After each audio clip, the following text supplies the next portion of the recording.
একা চালাচ্ছি দেখে দেরি হচ্ছে বাবা। তুমি যদি পাটটা একটু চালাতে তাহলে তো এটা স্পিডে চলতো। এখন তো আমি একা একা চালাচ্ছি। কোথায়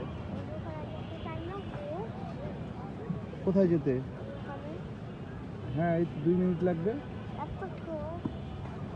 কেন, তুমি কি করবা? শিশু দিবা? বলো।